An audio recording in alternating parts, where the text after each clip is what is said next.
الحمد للہ رب العالمین والصلاة والسلام علی رسولہ الامین وبعد۔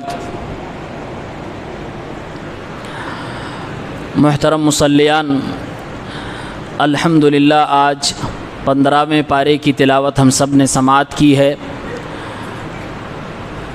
اس پارے میں سورہ بنی اسرائیل کی مکمل تلاوت ہوئی ہے اور اس کے بعد سورۃ الکہف کا بیشتر حصہ پڑھا گیا، سنا گیا ہے۔ اللہ تعالی ہم سب کے پڑھنے سننے قیام اللیل کو قبول فرمائے، آمین۔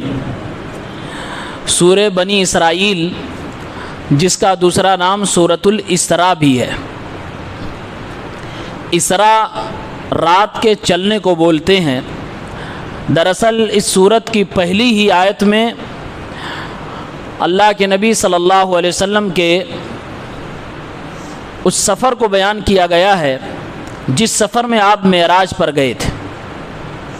مسجد حرام سے مسجد اقصی، بیت اللہ سے بیت المقدس تک آپ نے زمینی سفر کیا اور اس کے بعد آپ آسمانوں کے سفر پہ گئے۔ شروعات اس سورت کی اسی سے ہوتی ہے۔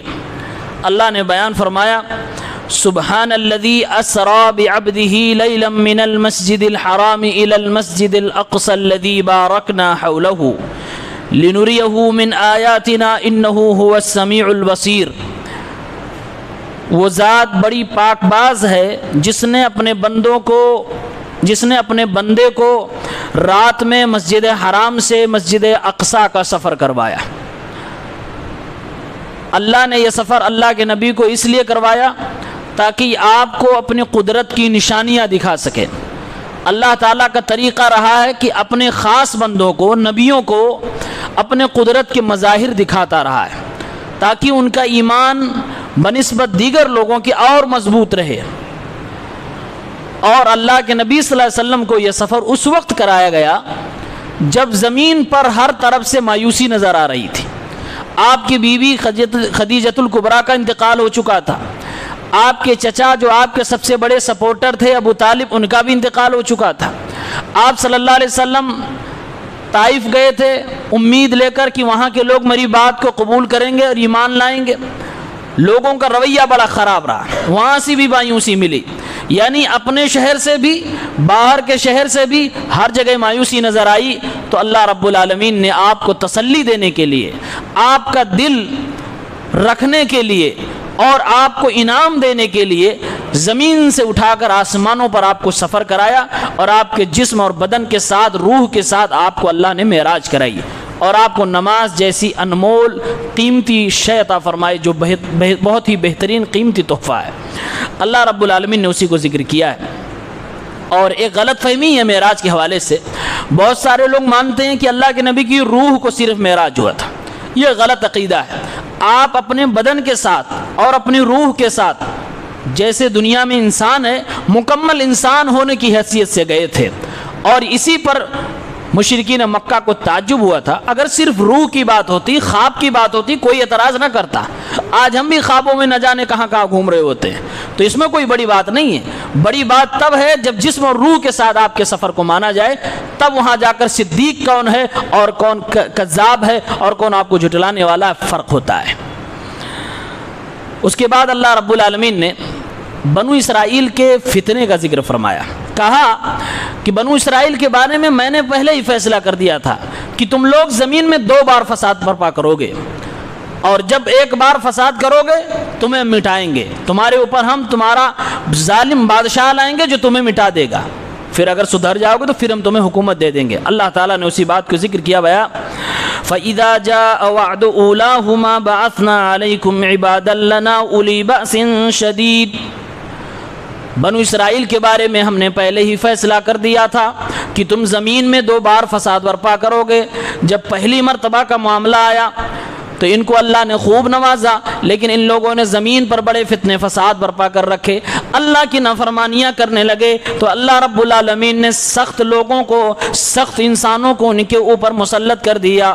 فجاسوا خلال الدیار وکان وعدا مفعولا، وہ سخت لوگوں نے ان کی بڑی مرمت کی، انہیں بہت مارا، بہت ستایا، ان کے گھروں کے اندر داخل ہو گئے، ان کے گھروں میں چھاپے مارے۔ وکان وعدا مفعولا، اور یہ تو اللہ کا وعدہ تھا کہ میری نافرمانی کرو گے تو میں تمہیں مٹا دوں گا، اور اللہ نے ایسے مٹایا۔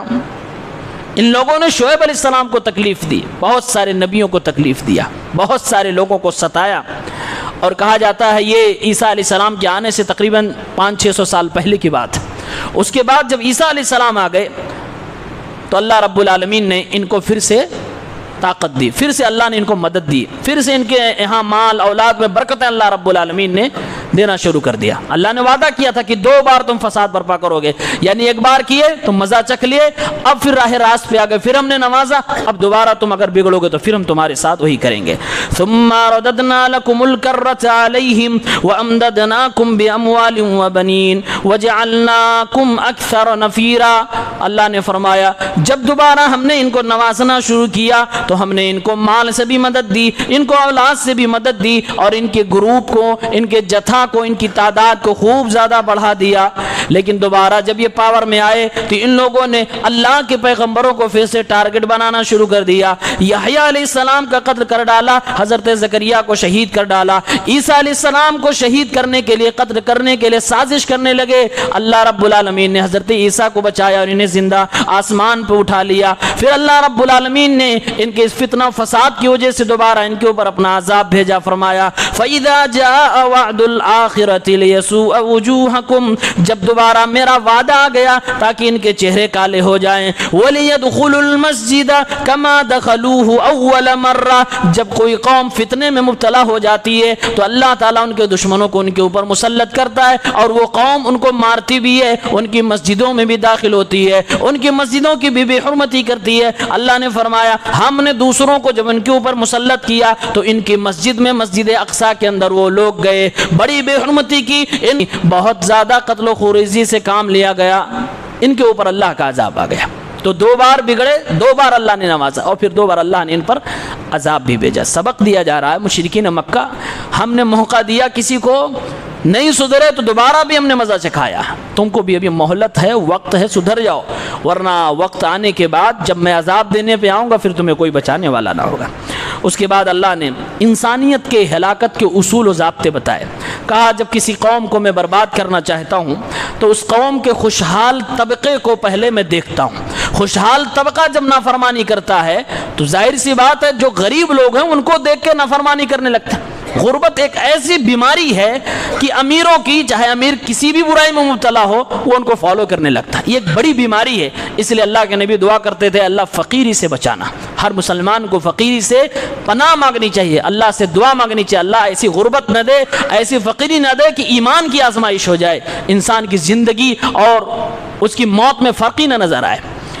اللہ نے فرمایا وَإِذَا أَرَدْنَا أَن نُّهْلِكَ قَرْيَةً أَمَرْنَا مُتْرَفِيهَا فَفَسَقُوا فِيهَا فَحَقَّ عَلَيْهَا الْقَوْلُ فَدَمَّرْنَاهَا تَدْمِيرًا، جب ہم کسی قوم کو، کسی گاؤں کو برباد کرنا چاہتے، جب کسی قوم کی بربادی کا وقت آتا تھا تو اس قوم کے، اس شہر کے بڑے بڑے لوگوں کو ہم اپنا حکم دیتے تھے، اللہ رب العالمین ان کے پاس اپنے احکام نازل فرماتا تھا، فَفَسَقُوا فِيهَا، وہ لوگ نافرمانی کرنے لگتے تھے، فحق علیہ القوم، اور جب قوم کے بڑے بڑے لوگ نافرمانی کریں گے تو نیچے والے ظاہر سی بات ان کو فالو کر رہے ہیں، انہی کی طرح نافرمانی کرنے لگیں گے۔ اللہ فرماتا ہے اس طرح سے وہ لوگ میرے عذاب کے مستحق بن جاتے تھے اور میری بات سچ ہوتی تھی۔ فدمرناها تدمیرا، پھر ہم ان کو زمین میں تہس نہس کر دیتے تھے، ان کو ہم برباد کر دیتے تھے۔ یہ اصول ضابطہ اللہ نے بتایا ہے، اسی لیے ہمیشہ قوم کے بڑوں کو سدھر کے رہنا چاہیے،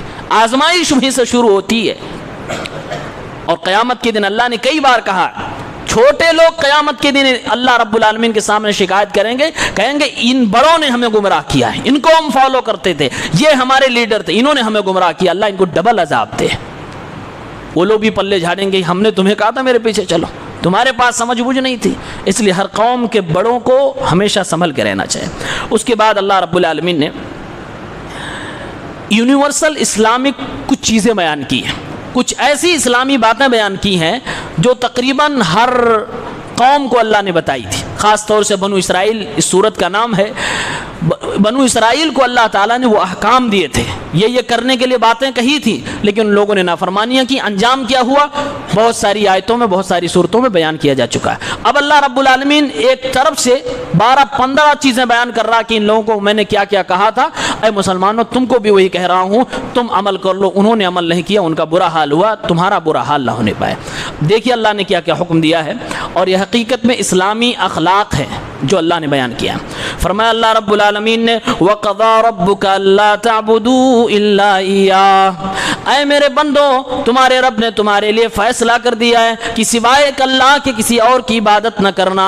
وَبِالْوَالِدَيْنِ إِحْسَانًا، اور ماں باپ کے ساتھ حسن سلوک کرنا۔ آپ گنتے جائیں اللہ کیا کیا کہہ رہا ہے۔ وَبِالْوَالِدَيْنِ إِحْسَانًا، ماں باپ کے ساتھ حسن سلوک کرنا۔ ماں باپ میں سے کوئی ایک تمہاری زندگی میں یا دونوں بڑھاپے کو پہنچ جائے تو ان کی خوب خدمت کیا کرنا، انہیں مارنا نہیں، ڈانٹنا نہیں، بلکہ اف تک نہ کہنا، ان کے لیے دعا کیا کرنا، اپنے بازوؤں کو اپنے سینے کو کھول کے رکھ لینا اور ان کو اتنا پیار دینا کہ جیسے انہوں نے بچپن میں تمہیں پیار دیا۔ اللہ سے دعا کرنا رب ارحمہما کما ربیانی صغیرا، اے اللہ ہمارے ماں باپ پر ایسے رحم فرما جیسے بچپن میں انہوں نے ہمارے اوپر مہربانیاں کی، شفقتیں دکھائیں، اے اللہ اسی طرح سے ہمارے ماں باپ کو اپنے رحمت کی چادر سے ڈھانپ لے۔ وآتی ذی القربى حقہ والمسکین وابن السبیل، اور اے میرے بندو جو تمہارے رشتہ دار ہیں ان کا بھی تمہارے مال میں، تمہارے جان میں، تمہاری زندگی میں حقوق ہے، ان کا حق دے دیا کرنا، مسکینوں کے حقوق ادا کر دینا، مسافروں کا جو حق بنتا اسے بھی دے دینا۔ ولا تبذر تبذیرا ان المبذرین کانوا اخوان الشیاطین، اے میرے بندو کبھی بھی فضول خرچی نہ کیا کرنا، فضول خرچی کرنے والے شیطان کے بھائی ہوا کرتے ہیں۔ اللہ نے پہلے خرچ کرنے کی بات کہی، اس کے بعد فضول خرچی سے منع فرمایا۔ معلوم یہ ہوا جو لوگ حقیقت میں مسکینوں کو، غریبوں کو، رشتہ داروں کو اور اپنے ماں باپ، اپنے بھائی بہنوں کے حقوق نہیں ادا کرتے ہیں، وہ حقیقت میں فضول خرچی کر رہے ہوتے ہیں۔ ان کے پیسے خرچ تو ہوتے ہیں لیکن غلط جگہوں پہ خرچ ہوتے ہیں، اس لیے اللہ نے فرمایا صحیح جگہ پہ خرچ کرو، فضول خرچی سے بچو، فضول خرچی کرنے والا شیطان کا بھائی ہوتا ہے۔ اس کے بعد اللہ نے فرمایا کبھی کبھی تمہارے پاس لوگ مانگنے کے لیے آئیں گے، اگر تمہارے پاس کچھ بھی نہیں ہے تو بات اچھی کر لیا کرنا، ان سے پیار سے بول دیا کرنا۔ وَقُلْ لَهُمْ قَوْلًا مَيْسُورًا، پیاری بات، اچھی بات، سلجھی ہوئی بات ان سے کر لیا کرنا۔ وَلَا تَجْعَلْ يَدَكَ مَغْلُولَةً إِلَىٰ عُنُقِكَ وَلَا تَبْسُطْهَا كُلَّ الْبَسْطِ، اور اے میرے بندو کنجوسی نہ کرنا، تم بخیلی نہ کرنا کہ اپنے ہاتھ کو اپنے گریبان میں ہمیشہ باندھے رکھو، کسی کو دینے کی، کسی کو نہ دینے کی قسم کھا بیٹھو، اور ہاں اپنے ہاتھ پوری طرح سے نہ کھول دینا۔ اپنے اولاد کا بھی خیال ہونا چاہیے، یعنی فضول خرچی بھی نہ کرو، کنجوسی بھی نہ کرو، اعتدال والا راستہ اختیار کرو۔ وَلَا تَقْتُلُوا أَوْلَادَكُمْ خَشْيَةَ إِمْلَاقٍ، اور اے میرے بندو اتنے نہ بخیل ہو جاؤ، اتنے نہ کنجوس ہو جاؤ کہ اپنی جائیداد کو بچانے کے لیے تم اپنے بچوں ہی کو مارنا شروع کر دو، اپنے ہی بچوں کی جان لینا شروع کر دو۔ فرمایا اپنی اولاد کو قتل نہ کرنا اس ڈر سے کہیں ان کو میں کھلاؤں گا کیا، ان کی پرورش کیسے کروں گا، ان کو پڑھاؤں گا کیسے۔ وَلَا تَقْرَبُوا الزِّنَا، اے میرے بندو زنا کے قریب نہ جانا۔ وَلَا تَقْتُلُوا النَّفْسَ الَّتِي حَرَّمَ اللَّهُ إِلَّا بِالْحَقِّ، اور اے میرے بندو کسی کے اوپر تلوار نہ اٹھانا، کسی کی ناحق جان نہ لینا۔ وَلَا تَقْرَبُوا مَالَ الْيَتِيمِ إِلَّا بِالَّتِي هِيَ أَحْسَنُ حَتَّى يَبْلُغَ أَشُدَّهُ، اور میرے بندو یاد رکھو کسی یتیم کے مال پہ کبھی ہاتھ صاف کرنے کی کوشش نہ کرنا، کبھی بھی ان کی طرف بری نظروں سے نہ دیکھنا۔ وَأَوْفُوا بِالْعَهْدِ إِنَّ الْعَهْدَ كَانَ مَسْئُولًا، اور اے میرے محبوب کی امت کے لوگوں تم لوگ وعدہ کو نبھانے والی قوم ہو، ہمیشہ وعدہ کو نبھایا کرنا. یقیناً جو آج تم کسی کو عہد و پیمان دو گے اللہ رب العالمین کل اس عہد و پیمان وعدے کے بارے میں تم سے پوچھے گا. وَأَوْفُوا الْكَيْلَ إِذَا كِلْتُمْ وَزِنُوا بِالْقِسْطَاسِ الْمُسْتَقِيمِ. اور اے میرے بندو تم تجارت کرنا تو پورا پورا تول کے دینا, جب ناپنا تو پورا پورا ناپنا, اور ایک دم صراط بالکل قسطاس مستقیم کے ذریعے سے وزن کرنا, یعنی ترازو بٹا کھٹکرا یہ سب بالکل اچھے انداز میں ایمانداری سے تولنا, کبھی بھی بےمانی نہ کرنا, کبھی بھی گھوٹالا نہ کرنا. وَلَا تَقْفُ مَا لَيْسَ لَكَ بِهِ علم. اور اے میرے بندو کبھی بھی ان چیزوں کے بارے میں زبان نہ کھولنا جس کے بارے میں تمہیں معلوم نہ ہو.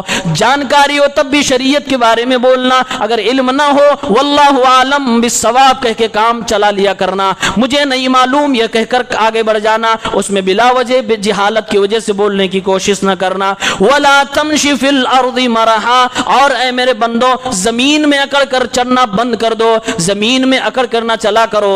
تمہارے بس کی بات نہیں کہ تم زمین کو پھاڑ سکو, تمہارے بس کی بات نہیں کہ تم پہاڑوں پہ چڑھ جاؤ. تمہیں ہم نے انسان بنایا, زمین پہ رہنے والا بنایا, زمین ہی پہ رہو, آسمان میں اڑنے کی کوشش نہ کرو. وَلَا تَجْعَلْ مَعَ اللَّهِ إِلَٰهًا آخر. پھر اللہ نے آخری نصیحت کی, اے میرے بندو اپنے اللہ کے ساتھ کسی اور معبود کو نہ کھڑا کرنا. فَتُلْقَىٰ فِي جَهَنَّمَ مَلُومًا مَدْحُورًا. اگر تم نے ایسا کیا تو جہنم میں تمہیں ڈانٹ ڈپٹ کر, تمہیں بے عزت کر کے, تمہیں ذلیل و رسوا کر کے ڈال دیا جائے گا, پھر تمہارا کوئی پرسان حال نہ ہوگا.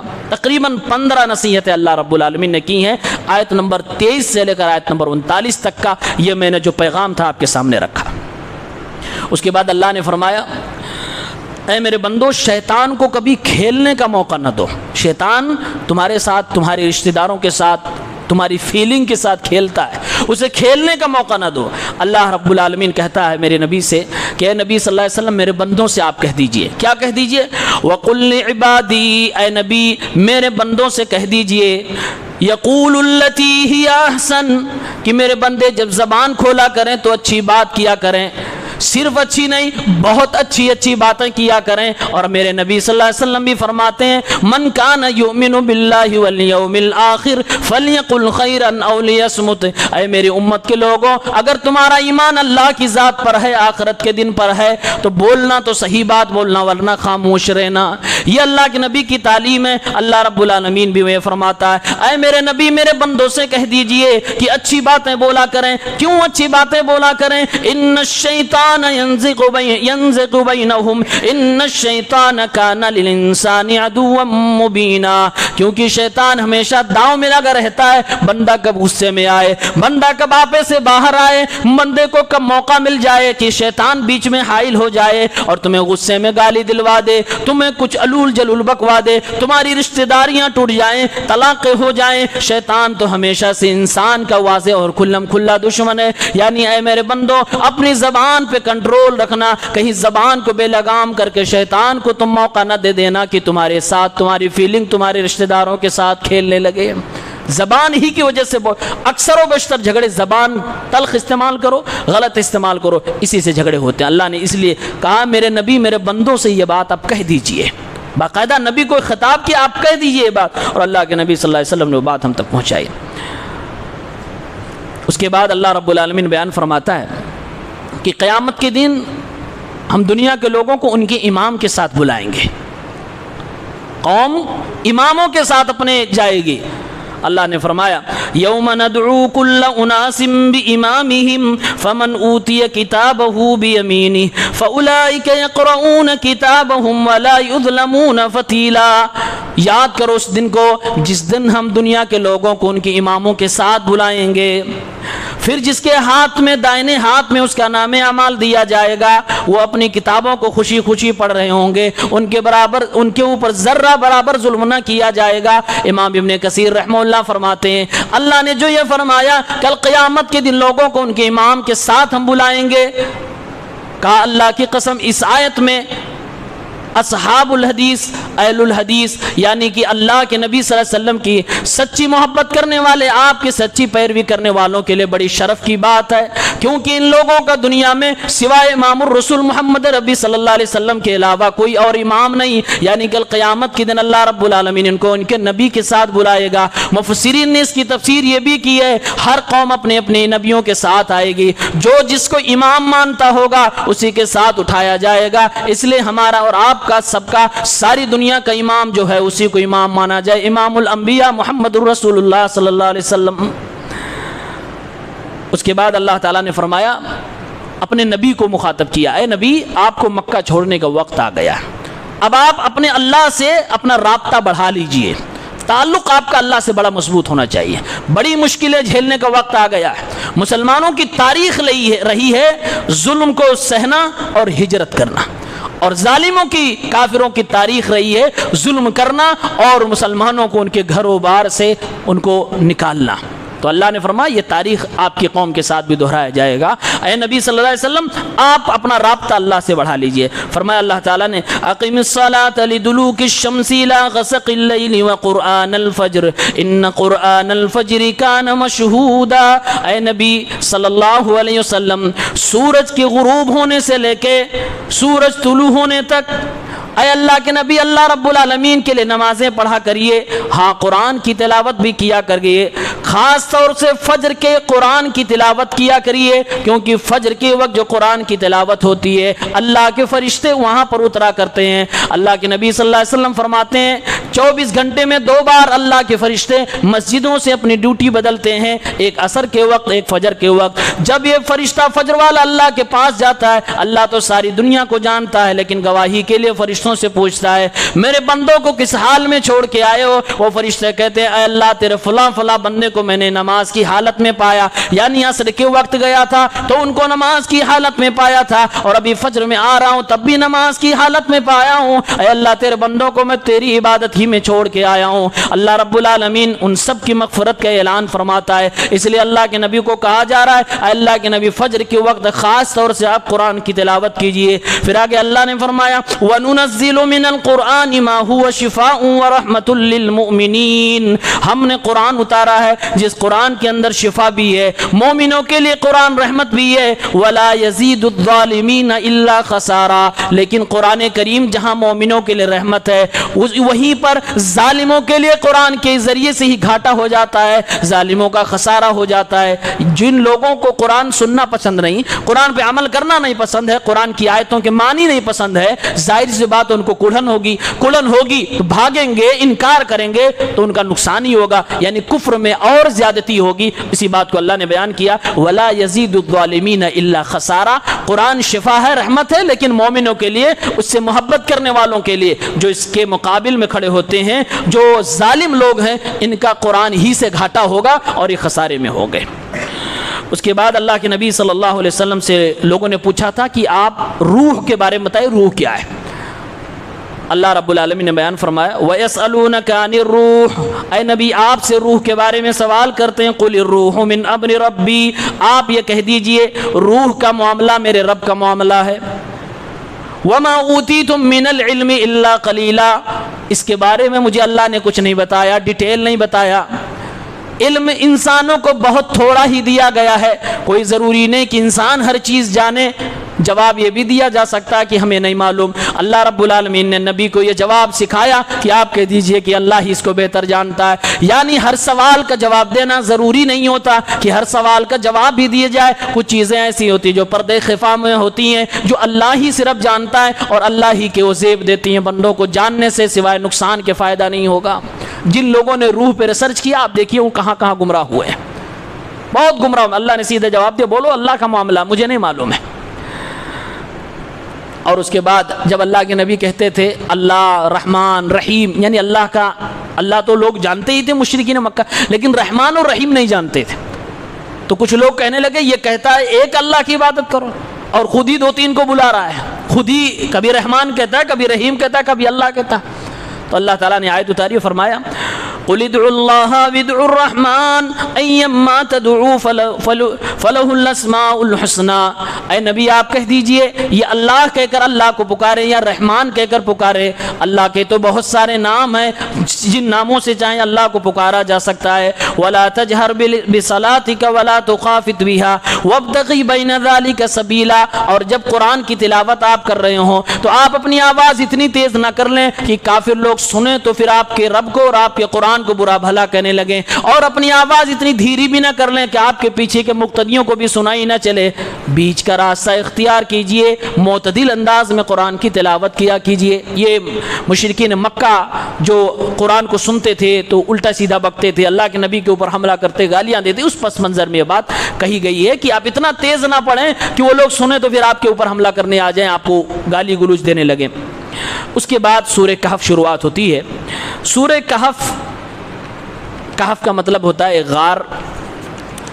اس میں کچھ نوجوانوں کا تذکرہ ہے جو لوگ غار میں چھپ گئے تھے۔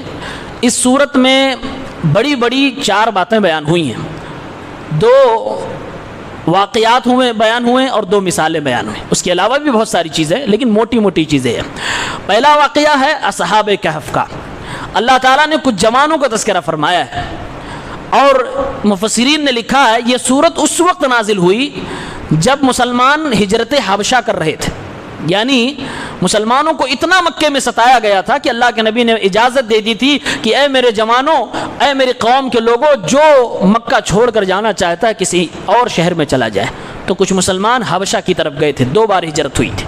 تو اس پس منظر میں اس موقع پر یہ آیت نازل ہوئی مسلمانوں کو تسلی دینے کے لیے، اے مسلمانوں مضبوطی اختیار کرو۔ یہ بھی ایک جوان تھے جو اللہ رب العالمین کے لیے اپنا گھر وطن چھوڑ دیے تھے، تم بزدلی نہ اختیار کرو کہ کیسے گھر چھوڑیں گے، کیسے یہ ہوگا، کیسے وہ ہوگا۔ اللہ رب العالمین نے اسی پس منظر میں یہ صورت نازل فرمائی تھی، اور اس صورت میں بیسک جو لیسن دیا گیا ہے کہ فتنوں کا سامنا کیسے کرنا ہے، فتنوں کا مقابلہ آپ کیسے کریں گے، اس کے لیے آپ کے سامنے مثال کیا ہے؟ اصحاب کہف۔ اللہ رب العالمین نے فرمایا ام حسبت ان اصحاب الکہف والرقیم کانوا من آیاتنا عجبا، اے نبی کیا آپ یہ مان رہے ہیں اصحاب کہف کا واقعہ ایک عجیب و غریب میری نشانیوں میں سے ایک نشانی ہے؟ میری جتنی نشانیاں سب عجیب و غریب ہیں، انہی میں سے یہ بھی ہے کہ میں نے کیسے ان بندوں کی حفاظت کی جنہوں نے میرے لیے لوگوں سے پنگا لیا۔ فرمایا اذ اول الفتیۃ الی الکہف فقالوا ربنا آتنا من لدنک رحمہ۔ اللہ نے فرمایا یہ اصحاب کہف یہ کچھ نوجوان تھے جن کی تعداد 9 تھی، یا اس کے علاوہ کچھ اور تعداد تھی، اللہ ہی بہترین علم رکھنے والا ہے۔ فرمایا کہ یہ کچھ نوجوان تھے، جب ان کے بادشاہوں نے ان کو پکڑ لیا، بادشاہ کے سامنے کھڑا ہے، اور بادشاہ بت پرستی کرنے والا، اللہ کے خلاف جانے والا ہے۔ یہ نوجوان پکڑے گئے تو بادشاہ کے سامنے حق بات بولتے ہوئے کہتے ہیں اے اللہ رب العالمین ہمیں تو اپنی رحمت میں جگہ عطا فرما، اے اللہ ہمارا معاملہ تو آسان فرما دے۔ اللہ تعالیٰ نے ان کے دلوں کو مضبوطی عطا فرما دی، اور اس کے بعد اللہ نے ان کی مدد فرمائی۔ انہوں نے ظالموں کے سامنے کہنا شروع کر دیا اے اللہ رب العالمین تو ہی ہمارا رب ہے، تیرے علاوہ ہم کسی کو اپنا رب نہیں مانتے۔ اذ قاموا فقالوا ربنا رب السماوات والارض لن ندعو من دونه الہا۔ ان لوگوں نے دنیا کے سامنے، بادشاہ وقت کے سامنے یہ بات کہہ دی ہمارا رب اللہ ہے، جو آسمانوں کا رب ہے، جو زمین کا رب ہے، ہم اللہ کو چھوڑ کر کسی اور کو اپنا معبود ہرگز نہیں مان سکتے، نہ تو بلا سکتے نہ پکار سکتے ہیں۔ بابا کے دوحل ان لوگوں نے اعلان کیا۔ اللہ رب العالمین نے ان کی حفاظت کی، غار میں یہ گئے چھپے، 309 سال تک اللہ تعالیٰ نے ان کو غار میں موت دے دی، نیند دے دی، پھر بعد میں ان کو اٹھایا گیا۔ پورا واقعہ قرآن کریم کے اندر بیان ہوا ہے، تفصیل سے آپ اس کو پڑھ سکتے ہیں۔ مشرکین مکہ نے اللہ کے نبی سے 3 بڑے سوال کیے تھے، اور یہ سوال دراصل یہودیوں کے تھے جو ان کے ذریعے سے پوچھے جاتے تھے۔ ایک سوال یہ کیا گیا کہ اصحاب کہف کے بارے میں کچھ بتاؤ، تو اللہ نے یہ صورت نازل کی۔ ایک سوال کیا گیا ذوالقرنین کے بارے میں کچھ بتاؤ، اسی صورت میں اس کا بھی بیان ہو گیا۔ ایک سوال کیا گیا روح کے بارے میں کچھ بتاؤ، روح کا جواب آپ سب نے سن لیا ہے۔ اللہ کے نبی سے جب یہ سوال کیے گئے تو اللہ کے نبی صلی اللہ علیہ وسلم نے فرمایا کل بتاؤں گا، لیکن آپ صلی اللہ علیہ وسلم انشاءاللہ کہنا بھول گئے۔ اللہ تعالیٰ نے تقریباً 15 بعض روایت کے مطابق 17 دن تک وحی کا نزول ہی روک دیا، انشاءاللہ نہ کہنے کی وجہ سے